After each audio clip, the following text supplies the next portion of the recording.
বরুণ বিশ্বাস হত্যাকাণ্ড নিয়ে বহু বছর ধরেই নানা প্রশ্ন, অভিযোগ ও রাজনৈতিক বিতর্ক সামনে এসেছে, কিন্তু এবার সেই বিতর্কে নতুন মাত্রা যোগ করলেন তার একসময়ের সহযোদ্ধা, দীর্ঘদিনের পরিচিত একজন আন্দোলনকারী। সরাসরি লিখিত অভিযোগ দায়ের করে দাবি করেছেন এই বহুল আলোচিত হত্যাকাণ্ডের নেপথ্যে ছিলেন প্রভাবশালী রাজনৈতিক ব্যক্তিত্বরা।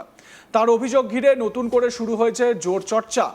একই সঙ্গে বরুণ বিশ্বাসের পরিবারের তরফ থেকেও উঠে এসেছে প্রায় একই ধরনের দাবি, যা এই ঘটনাকে আরো তাৎপর্যপূর্ণ করে তুলেছে। মঙ্গলবার 21শে জুলাই বনগাঁর পুলিশ সুপারের কাছে লিখিত অভিযোগ দায়ের করেছেন বরুণ বিশ্বাসের সহযোদ্ধা নন্দ দুলাল দাস। অভিযোগে তিনি দাবি করেছেন বরুণ বিশ্বাস হত্যাকাণ্ডের মূল ষড়যন্ত্রকারী ছিলেন প্রাক্তন খাদ্য ও বনমন্ত্রী জ্যোতিপ্রিয় মল্লিক এবং তার মাথার উপর হাত ছিল মুখ্যমন্ত্রী মমতা বন্দ্যোপাধ্যায়ের। এই ঘটনায় জ্যোতিপ্রিয় মল্লিক, মমতা ব্যানার্জি সহ মোট ৮ জনের নাম উল্লেখ করে তদন্তের দাবি জানিয়েছেন তিনি। নন্দদুলাল দাস বর্তমানে স্কুল পরিদর্শক ডিআই অফিসের একজন কর্মী। তার বাড়ি উত্তর চব্বিশ পরগনার গাইঘাটা থানার চাঁদপাড়া সোনাটিকারি এলাকায়। নন্দদুলাল দাস জানিয়েছেন বরুণ বিশ্বাস তাঁর দীর্ঘদিনের সহযোদ্ধা ছিলেন। নদী সংস্কার ও একাধিক সামাজিক ও জনস্বার্থের ইস্যুতে তারা একসঙ্গে আন্দোলন করেছেন। সেই কারণেই পরবর্তীকালে তার বিরুদ্ধেও একাধিক মামলা দায়ের করা হয়েছে বলে অভিযোগ করছেন তিনি। তার দাবি বরুণ বিশ্বাস হত্যার প্রকৃত ষড়যন্ত্রকারীদের চিহ্নিত করে নিরপেক্ষ সঠিক তদন্তের মাধ্যমে আইনানুগ ব্যবস্থা গ্রহণ করা হোক।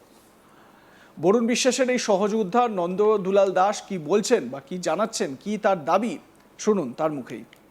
আমার সহযোদ্ধা বরুণ বিশ্বাসকে চক্রান্ত করে হত্যা করা হয় 2012 সালের 5ই জুলাই। এই হত্যাকাণ্ডের পেছনে হাত ছিল জ্যোতিপ্রিয় মল্লিক এবং তৎকালীন মুখ্যমন্ত্রী মমতা বন্দ্যোপাধ্যায়ের। আসলে বরুণকে যে হত্যা করা হয় ভাড়াটিয়া খুনি দিয়ে, খুনিদের মাথায় হাত ছিল জ্যোতিপ্রিয় মল্লিকের, আর জ্যোতিপ্রিয় মল্লিকের মাথায় হাত ছিল মমতা বন্দ্যোপাধ্যায়ের। দুজনেই হলেন মূল ষড়যন্ত্রকারী। এই তৎকালীন সময়ে তো যেহেতু এই মুখ্যমন্ত্রী ষড়যন্ত্রকারী এবং জ্যোতিপ্রিয় মল্লিক ষড়যন্ত্রকারী, স্বাভাবিক কারণে আমরা বিচার পাইনি। এখন নতুন মুখ্যমন্ত্রী আশার সবাইকে আশা জাগাচ্ছেন যারা সেই সময় বিচার পাননি। সেই জন্য অভিযোগটা করলাম যে আশা করি মমতা বন্দ্যোপাধ্যায় গ্রেপ্তার হবেন এবং জ্যোতিপ্রিয় মল্লিক গ্রেপ্তার হবেন। সেই সঙ্গে আরেকটা অভিযোগ করেছি, সেটা হচ্ছে যে আমি চাকরি করি স্কুল ইন্সপেক্টর অফিসে। এটা একটা আধিকারিকের পদ। শিক্ষাগত যোগ্যতা চাওয়া হয়েছিল অনার্স সহ পোস্ট গ্রাজুয়েট, সঙ্গে বিএড থাকলে অগ্রাধিকার।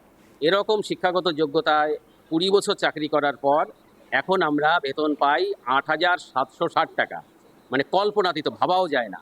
শুধুমাত্র বরুণকে নিয়ে মুখ খোলার কারণে আমাকে শাস্তি দেওয়ার জন্য অতীতেও আমার বিরুদ্ধে মিথ্যা মাওবাদী মামলা করেছিলেন, মাওবাদী কেস দিয়েছিলেন খাদ্যমন্ত্রী। দুজনে মিলে পরিকল্পনা করে, জ্যোতিপ্রিয় মল্লিক এবং মমতা বন্দ্যোপাধ্যায় পরিকল্পনা করে এই পদে বেতন বাড়ানো হয়নি, এই অবস্থা আজকে রেখে দিয়েছেন। সেটাও তদন্ত করে মাননীয় নতুন মুখ্যমন্ত্রীর কাছে আবেদন করেছি যে যেমন এটাও তদন্ত করে দেখা হোক, আর আমাদের এই বেতন এইভাবে রেখে দেওয়াটা একজন আধিকারিকের পদে, সেটাও তদন্ত করে দেখার জন্য নতুন মুখ্যমন্ত্রীর কাছে আবেদন করেছি। অভিযোগপত্রে তিনি স্পষ্টভাবে উল্লেখ করেছেন এই হত্যাকাণ্ডের নেপথ্যে রাজনৈতিক প্রভাব ছিল এবং সেই কারণেই প্রকৃত সত্য এতদিন সামনে আসেনি বলে তার ধারণা। তাই তিনি প্রশাসনের কাছে ঘটনার পূর্ণাঙ্গ তদন্তের আবেদন জানিয়েছেন। এদিকে এই বিষয়ে প্রতিক্রিয়া জানিয়েছেন বরুণ বিশ্বাসের দিদি প্রমীলা রায় বিশ্বাস। তিনি বলেন, নন্দদুলাল দাস যে অভিযোগ করেছেন সেটি সম্পূর্ণ তার ব্যক্তিগত অভিযোগ। তবে তিনিও একই দাবি করেছেন যে বরুণ বিশ্বাস হত্যাকাণ্ডের পেছনে জ্যোতিপ্রিয় মল্লিকের হাত ছিল এবং তার মাথায় হাত ছিল মমতা ব্যানার্জির। তার বক্তব্য, ঘটনার নিরপেক্ষ ও সঠিক তদন্ত হলে প্রকৃত সত্য একদিন সামনে আসবেই। তাই তিনি প্রশাসনের কাছে বহুল আলোচিত হত্যাকাণ্ডের পূর্ণাঙ্গ তদন্তের দাবি জানিয়েছেন।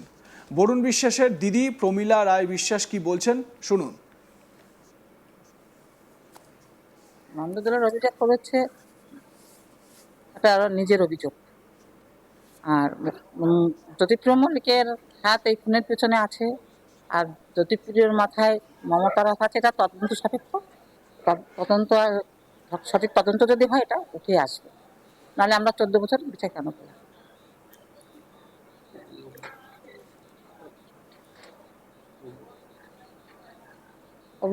অভিযোগটা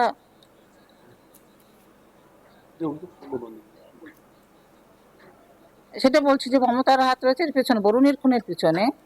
জ্যোতিপ্রিয় আর কোন ভাড়াটে খুনি খুন করে জানি না, এটা জ্যোতিপ্রিয়র সঙ্গে তো জড়িত।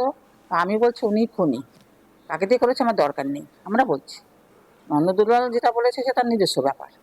মমতার হাত রয়েছে জ্যোতিপ্রিয় মল্লিকের মাথায়, সেটা তদন্ত সাপেক্ষে তদন্ত উঠে আসবে যে আমরা কেন বিচার পাইনি। আমার সহকর্মী দীপক দেবনাথ এ বিষয়ে তার প্রতিবেদনে কি বলছেন আসুন শুনে নেওয়া যাক।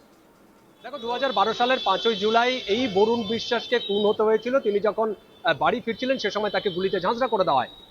সেই বরুণ বিশ্বাস খুনে এবার নাম জানালো প্রাক্তন মুখ্যমন্ত্রী মমতা ব্যানার্জির নাম, পাশাপাশি প্রাক্তন যে খাদ্যমন্ত্রী এবং বনমন্ত্রী আছেন জ্যোতিপ্রিয় মল্লিক, তার নামও জড়িয়ে গেল। এই বরুণ বিশ্বাসকে তুমি জানো যে এই বরুণ বিশ্বাস হচ্ছেন একজন স্কুল শিক্ষক এবং প্রতিবাদী মুখ। যখন কোনো অন্যায় হয়েছে, যখন কোনো অত্যাচার হয়েছে তার বিরুদ্ধে তিনি মুখ খুলেছেন। এবং এটিও মনে আছে যে নদী সংস্কার নিয়ে যখন কারচুপি হয়েছিল সেই সময় কিন্তু তিনি প্রতিবাদ করেছিলেন এবং সেই প্রতিবাদের কারণেই কিন্তু তাকে খুন হতে হয়েছিল সেই 2012 সালের 5 জুলাই। এবং তিনি ছিলেন কলকাতার যে মিত্র ইনস্টিটিউশন, সেই ইনস্টিটিউশনের বাংলা শিক্ষক এবং তিনি একজন প্রতিবাদী মুখ ছিলেন ওই এলাকায়। এবং সুটিয়া প্রতিবাদী মঞ্চ নামে একটি প্রতিবাদী মঞ্চও তিনি করেছিলেন।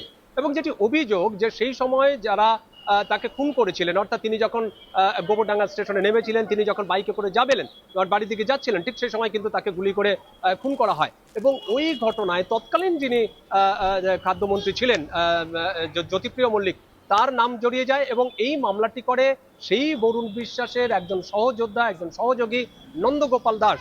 এবং তিনি যেটি বলছেন, তার যেটি বক্তব্য সেটি হচ্ছে যে এই যে জ্যোতিপ্রিয় মল্লিক তিনি পিছন থেকে এই অপারেশনটা চালিয়েছিলেন এবং এই জ্যোতিপ্রিয় মল্লিকের আবার মাথায় হাত ছিল মমতা ব্যানার্জির। তো স্বাভাবিকভাবেই তারা গতকাল এই যে বনগাঁর যে পুলিশ সুপার, সেই পুলিশ সুপারের কাছে তিনি একটি অভিযোগ দায়ের করেন, লিখিত অভিযোগ দায়ের করেন। এবং সেখানে বলা হয় যে এই আমাদের মনে হচ্ছে, অর্থাৎ তাদের ধারণা বা তাদের দৃঢ় বিশ্বাস যে এই দুজন, অর্থাৎ একজন জ্যোতিপ্রিয় মল্লিক প্রাক্তন খাদ্যমন্ত্রী বনমন্ত্রী এবং আরেকজন হচ্ছেন মমতা ব্যানার্জি যিনি প্রাক্তন মুখ্যমন্ত্রী, তাদের দুজনের নাম সেখানে কিন্তু সেই এফআইআর দায়ের করেন। এবং তারা পুলিশ সুপারের কাছে আবেদন জানান যে তাদের অবিলম্বে এই যে মানে যেই অভিযোগ, সেই অভিযোগটি যথাযথ তদন্ত করে তাদের যেন গ্রেপ্তার করা হয়। এই নিয়ে বরুণ বিশ্বাসের যে দিদি প্রমীলা বিশ্বাস, তিনি বলেছেন যে এটি নন্দগোপাল দাসের একটি অভিযোগ, সেটি তার মনে হয়েছে। যদিও তাদেরও একটা ধারণা বা তাদের একটা বিশ্বাস যে এর পিছনে মমতা ব্যানার্জির হাত থাকতে পারে, কারণ সেই সময় যে খুন হয়েছিল সেই খুনের পিছনে জ্যোতিপ্রিয় মল্লিক হাত উঠেছিল। তো জ্যোতিপ্রিয় মল্লিকের মাথায় যদি মমতা ব্যানার্জির হাত না থাকতো তবে কিন্তু জ্যোতিপ্রিয় মল্লিক এরকম ধরনের কাজ করতে পারতো না। এটি বরুণ বিশ্বাসের নিহত বরুণ বিশ্বাসের পরিবারের সদস্যরা দাবি করেন। এখন সব মিলিয়ে এই ঘটনায় প্রাক্তন মুখ্যমন্ত্রী মমতা ব্যানার্জির নাম জড়িয়ে যায়, কিন্তু এই যে খুনের ঘটনা বা এই যে মামলা, সেই মামলায় কিন্তু একটা নতুন মোড় আসতে চলেছে বলে মনে করা হচ্ছে। লাইক কমেন্ট শেয়ার করে আপনাদের মতামত জানাতে থাকুন, দেখতে থাকুন আজ তাক বাংলা।